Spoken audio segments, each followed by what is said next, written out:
ბოლო ინფორმაცია კვარაცხელიას ჯანმრთელობის შესახებ. როდის დაუბრუნდება ხვიჩა თამაშს? რას ამბობს ლუის ენრიკე? ჩაიშალა თუ არა ტრილოგია? რას ამბობს ცარუკიანი ილია თოფურიაზე და ფუტსალის მთავარი მწვრთნელის ემოციური მიმართვა გასახდელში? ამ და სხვა საინტერესო სიახლეების ანახავად უყურეთ ვიდეოს ბოლომდე. დავიწყოთ ჩემპიონთა ლიგით, სადაც ბოლო ტურში კვარაცხელიას პარი სენ-ჟერმენმა ნიუკასლს ვერ მოუგო და ფრედ 1-1 ითამაშა. ამ შეხვედრაში ხვიჩამ მერვე წუთზე საგოლე გადაცემა გააკეთა.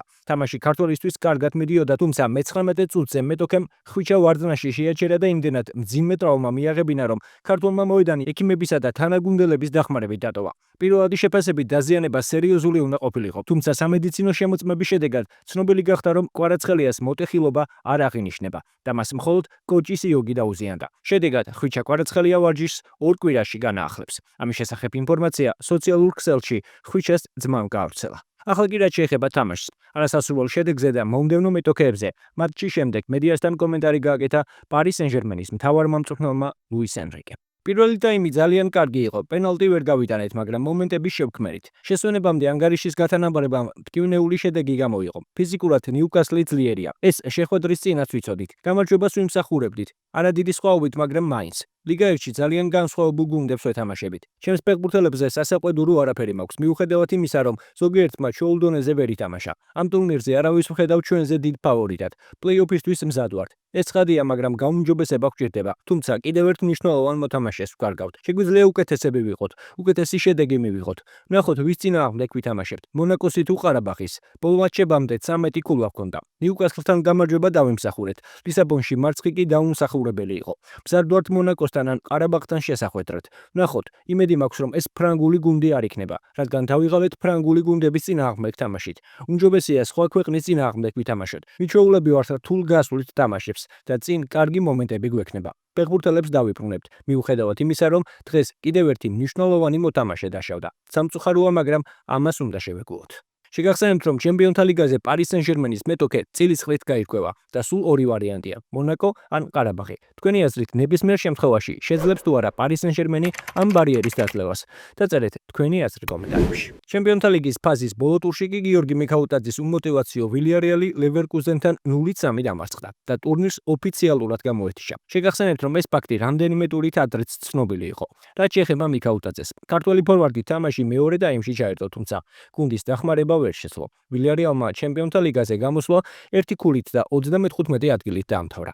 ვილიარეალი მომდევნო შეხვედრას ლა ლიგაში 31 იანვარს ოსასუნასთან გამართავს.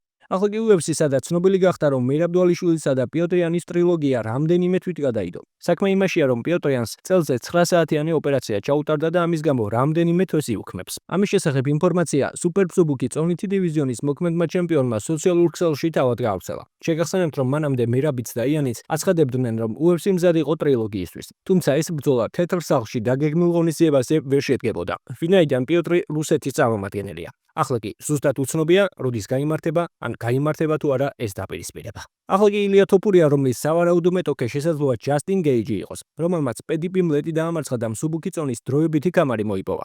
UFC სამყაროში ასრთა სხვადასხვაობა და ბევრი ფიქრობს, რომ თოფურიას და გეიჯის დაპირისპირება არ უნდა შედგეს. ასე ფიქრობს არმან ცარუკიანის, რომელსაც ილიასთან დაპირისპირება დიდი ხანია სურს. თოფურიას და გეიჯის ორთაბრძოლის ჩანიშვნას არანაირი აზრი არ აქვს. ეს დროის კარგვა. ჯასტინი უშანსოდა. პიბლეტი და გეიჯი მაგიდის ქვემოთ არიან. ილია კი მათზე მაღალ დონეზეა, მაგიდაზეა. მათ შორის უდიდესი განსხვავება. გეიჯის ჭიდაობა რომ შეეძლოს შანსები ექნებოდა, მაგრამ ასე არაა. რაც შეეხება კრეივს, როდესაც გეიჯი ჯებს იყენებს, ხელებს დავლა უშვებს. ამ დროს კი ილია ოვერჰენდით დაანოკაუტებს. გარდა ამისა, გეიჯის გამძლე ნიკაპი საერთოდ არ აქვს. პიბლეტმა რამდენჯერმე სუსტად მოარტყა და ფეხები აუკანკალდა. კინაღამ დაეცა. პიბლეტი კი საერთოდ მეზისხება. გეიჯის ჩხუბით დიდი სიამოვნება მივიღე, რადგან პედი მაგრად ცემეს. პიბლეტი დროებითი საჩემპიონო კამრისთვის ბრძოლას არ იმსახურებდა და UFC-მ დაინახა, რომ შანსი ნაგვის ურნას მისცა. რაც შეეხება ორთაბრძოლას, დარწმუნებული ვარ, რომ შემიძლია ორივე მათგანი ერთ დღეს ვცემო, 2 ერთზეც მოუგებ. გეიჯი კარგი მებრძოლია, მაგრამ მეორე რაუნდში უკვე დაღლილი იყო. პიმლეტს კი MMA-ისთვის საჭირო უნარები საერთოდ არ აქვს. მას უბრალოდ გამძლე ნიკაპი აქვს და სულ ესაა. მსუბუქი წონითი დივიზიონის ყველა კარგ მებრძოლს შეუძლია პიმლეტი დაამარცხოს. ერთადერთი გამონაკლისი მაიკლ ჩენდლერია, რომელიც პედის მსგავსად ტოპ 15-ში UFC-ს წყალობით მოხვდა. Quenas მიკროფონს ეთანხმებით ცარუკიას. აქვს თუ არა აზრი გეიჯის და ილიას დაპირისპირებას. დაწერეთ თქვენი აზრი კომენტარებში. ახლა კი NBA და სანდრო მამუკელაშვილი, რომლის ტორონტო რეპტორსმა მოგებათა 4 მატჩიანი სერია შეწყვიტა. ქართველის გუნდი ნიუ-იორკ ნიქსთან უშანსოდ 94 92-ით 119 დამარცხდა. ქართველმა 24 წუთსა და 31 წამში 9 ქულა 4 მოხსნა და 1 პასი დააგროვა. 26 წლის ქართველმა ფორვარდმა 4-დან 3 ორგულიანი და 4-დან 1 სამგულიანი ჩააგდო. მის აქტივში იყო 1 ჩაჭრა და 3 დაფარებაც. სანდრო მამუკელაშვილის გუნდი 29 მოგებითა და 20 მარცხით აღმოსავლეთ კონფერენციის სატურნირო ცხრილში მეხუთე პოზიციაზეა. ტორონტო მომდევნო თამაშს 31 იანვარს სტუმრად გოგა ბიტაძის ორლანდო მეჯიკთან ჩაატარებს.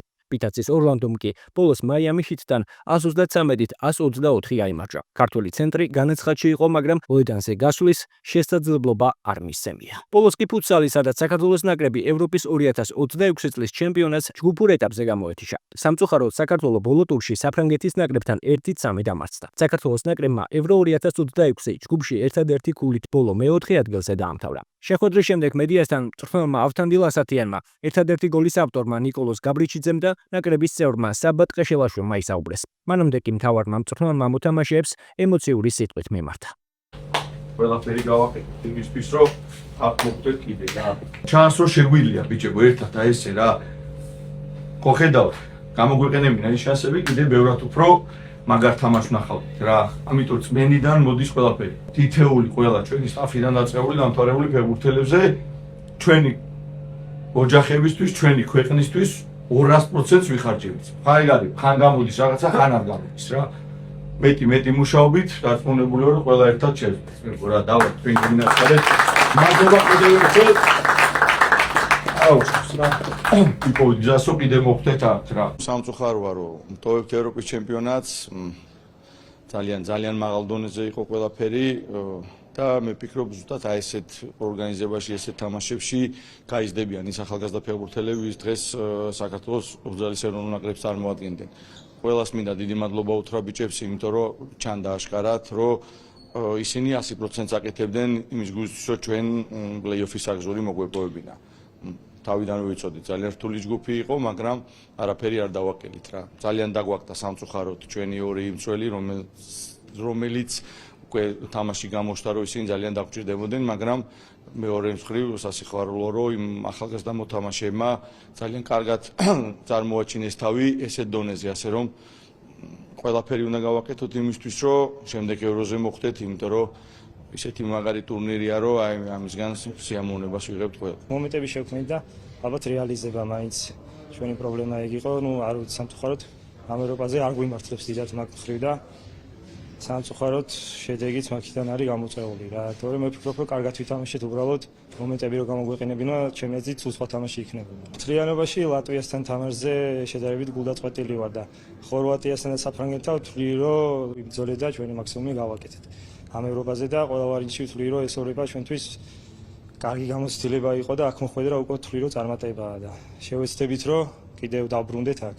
ბევრი ჩვენგანი ესეთი დონის ტურნირზე პირველად იყო და მართლა სხვა დონე არის აქ თამაში და არ პატიობენ ერთ პატარა შეცდომასაც და ალბათ აქედან გამომდინარე ჩვენ რამდენიმე მომენტი ვერ გამოვიყენეთ და როგორც ნახეთ პირველი გოლი, მეორე გოლი არც ერთ შეცდომა არ გვაპატიეს და ესე არის ალბათ უკეთესად უნდა მოვიმზადოთ და გვირდებით რომ უკეთესად მოვიმზადებით და ყველაფერს ვიზავთ რომ ამ დონეზე დავბრუნდეთ და კიდევ დავადგინოთ ჩვენი ქვეყნის სახელი ევროპის ჩემპიონატზე. შეგახსენებთ, რომ საქართველოს ფუტსალის ნაკრებმა ევროპის ჩემპიონატზე ზედიზედ მეორედ ითამაშა. 2022 წელს დებიუტანტის რანგში ჩვენმა ნაკრებმა ჯგუფში 2 შეხვედრა მოიგო და მეოთხედ ფინალში გასვლა მოახერხა. წარმატებები უსურვოთ ქართველ სპორტსმენებს. თქვენ კი თუ მოგეწონათ ვიდეო, დალაიქეთ, გამოიწერეთ არხი და ჩართეთ ზარის ხილაკი, რომ არ გამოგჩეთ შემდგომი საინტერესო სიახლეები.